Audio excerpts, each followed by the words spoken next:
and nasty, nasty little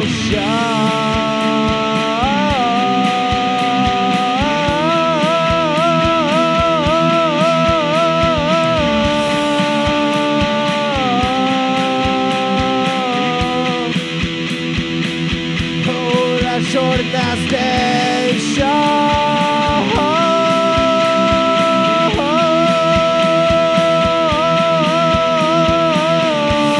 That short and nasty show.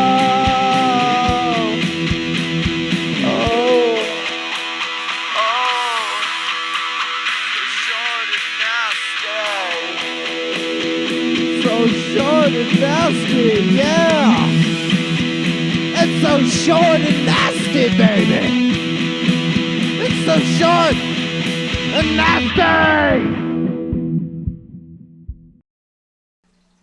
Hello and welcome to the Short and Nasty Show. My name is Cameron Fielder.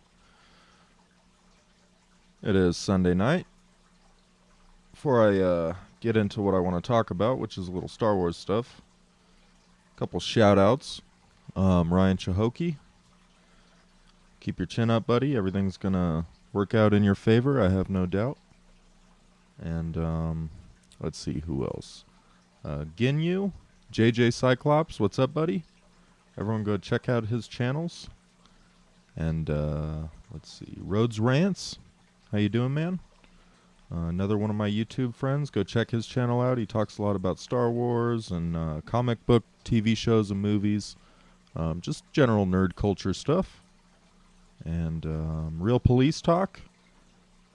It's a great channel for learning about law enforcement and a lot of the inner workings from a police officer. Great channel. Go check him out. All right. Let's go ahead and get started. So I should have mentioned it in the last episode, but that was a fantastic World Series. The first time in any of the major sports that the away team has won every single game. It's a pretty insane stat. Very random.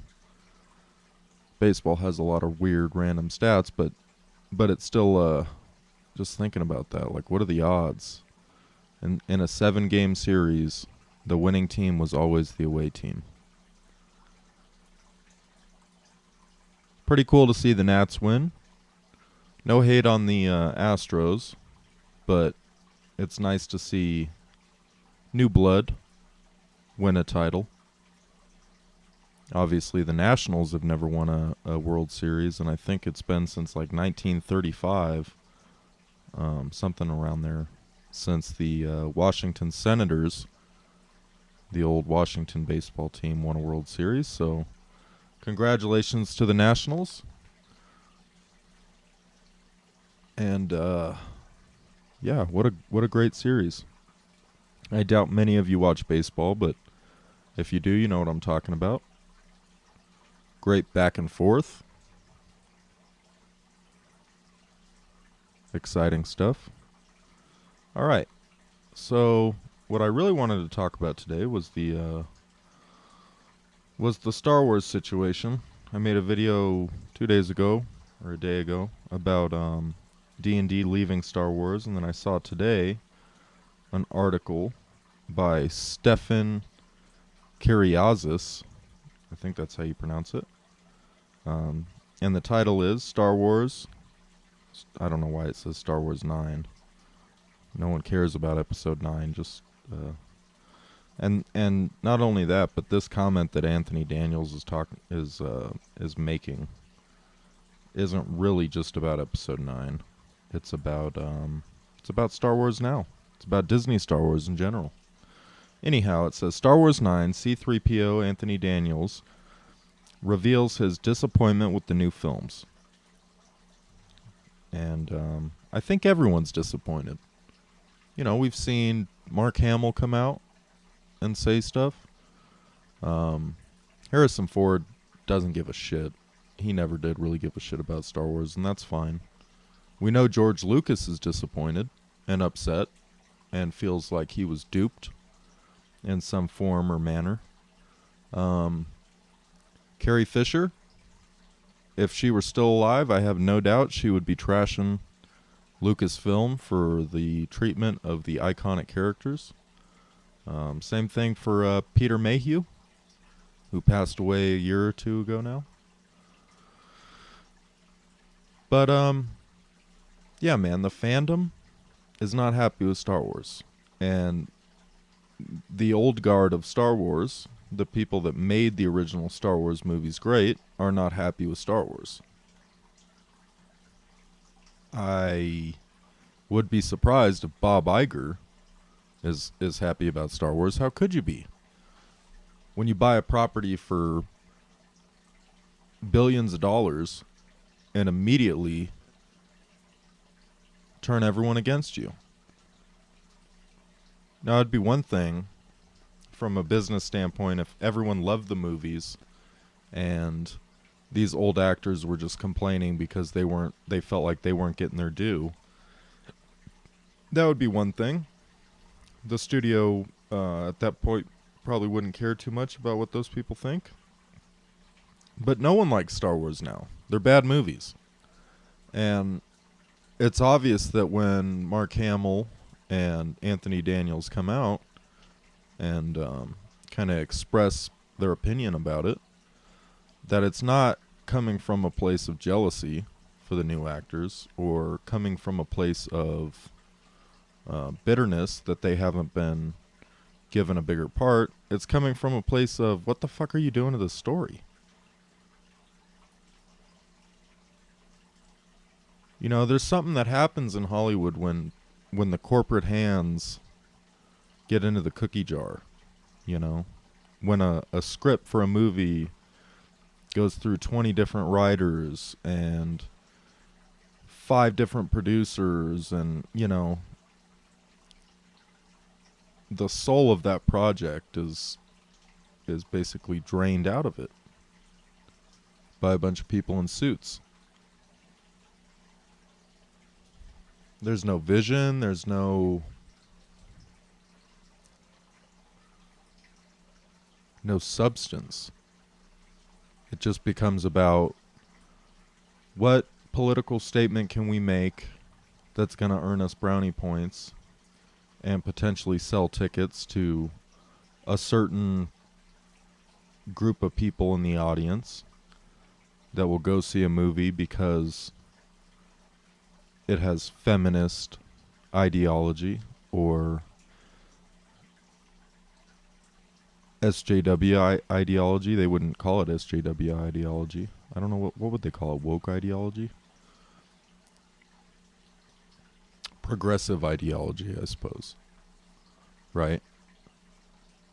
And look, I have no problem with a movie having progressive ideas.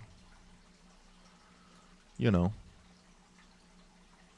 But first and foremost, it should be a movie. And it should be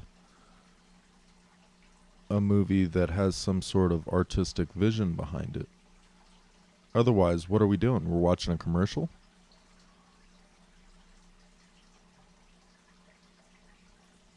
This isn't just a problem with Star Wars. This is a problem with literally everything that comes out of Hollywood now. I mean, what was the last good epic blockbuster? Go. What you got? Because all I can see is remakes, reboots, sequels, prequels. And they're all bad, man. How could you take something like Lord of the Rings was fucking awesome, right? And I don't know if it's because at that point in time, the studios kind of held back more and let the director and the writer enact their artistic vision. I don't know what it was. But the Lord of the Rings movies are fantastic. No one's going to debate that. They're not perfect. Fellowship's pretty damn close to perfect, but no one's gonna debate the merits of the Lord of the Rings trilogy. So you take the same guy 10 years later and you make the Hobbit trilogy. Well, what the fuck, man? Why is it that the Lord of the Rings was so good and the Hobbit sucked? Besides the fact that, he took one book that was smaller than all three of the Lord of the Rings books, and he stretched that into 3 movies. That's a pretty identifiable flaw, pretty identifiable mistake that old Peter Jackson made there. But still, like, what could possibly account for the difference in quality between that? Well, probably a lot of it had to do with the suits in Hollywood. And probably a lot of it had to do with Peter Jackson over the past decade kind of turning into a suit himself. You see that a lot. Spielberg, in the early days of Spielberg's career, Spielberg would take some chances. He would make some interesting movies. First Encounters, very interesting movie. E.T., very interesting movie. The Indiana Jones movies, very interesting, There's a reason why these are all classics. They're not just rehashed garbage that was dug up to make a buck. I can't even tell you the last movie Steven Spielberg made, because for probably 25 or 30 years now, he's just been a suit. There's no there's no art there. I was going to say artism. There's no artism. There's nothing. I mean, what happened to you, Spielberg?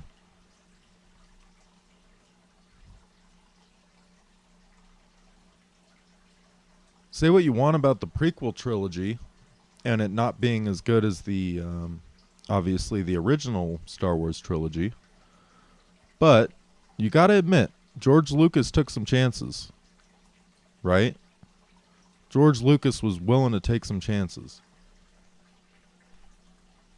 He wasn't trying to just remake the original trilogy or make a movie that was full of the stereotypical tropes that Hollywood relies on. I mean, there were some tropes in there, but he took chances. Sorry, I got the hiccups. So, this is what Anthony Daniels said. He said, well, yes, I do understand why the fans are unhappy. It speaks to a devotion that they care so much that they mind if someone messes with it. I understand people being... Sorry, my thing's reloading. I'm assuming he says people being upset or something. Thanks, iPad. You really fucked me on that one, bud. Do a little scrolly scroll. Yeah, this iPad.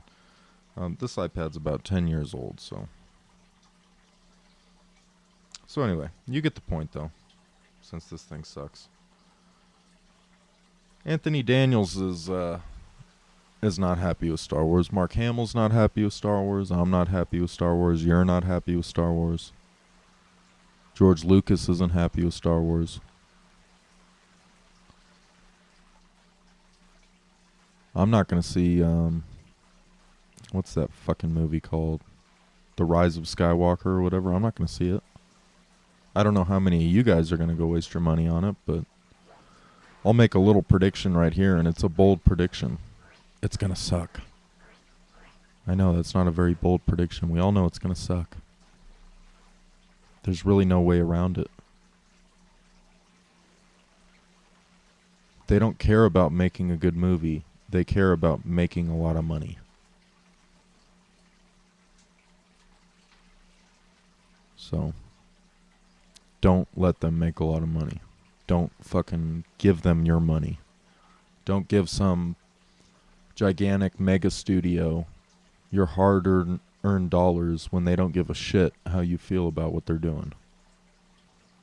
It'd be one thing if they just made bad movies and people were upset about the bad movies, and they don't even have to say that they're they don't even have to admit that they're bad movies, but if they were to say, like, we're sorry that the fans feel that way, and we're going to work hard to... But they don't do that. Rian Johnson goes on Twitter and calls anyone that criticizes his movie a crybaby, you know, or a chauvinist. It's like, get out of here, dude. You're not fooling anyone. Everyone knows that that movie wasn't good. How do you know it wasn't good? Because watch it. Suffer through it. You know, the whole point of the movie is to enjoy it, right? Well, there you go. Watch The Last Jedi and see how much you enjoy it. Good luck with that one. It's so bad. It's so bad. They're being chased through space by the Empire, and these fuckers have enough time to get in a pod, go to a planet, free a bunch of turkey things or whatever the fuck they were, free some slaves, bust up the casino, get in their pod, fly back, and they're still being chased. It's like, what am I missing here? If you were on a high-speed chase driving down the freeway and you had a passenger, would he be able to just jump out on a skateboard and go pick up a soda at the 7-Eleven and then ride a skateboard back to your car while you're I mean, what the hell? Even if he had a fucking scooter that drives 80 miles an hour, like, this is just nonsensical. Don't make any sense, bro.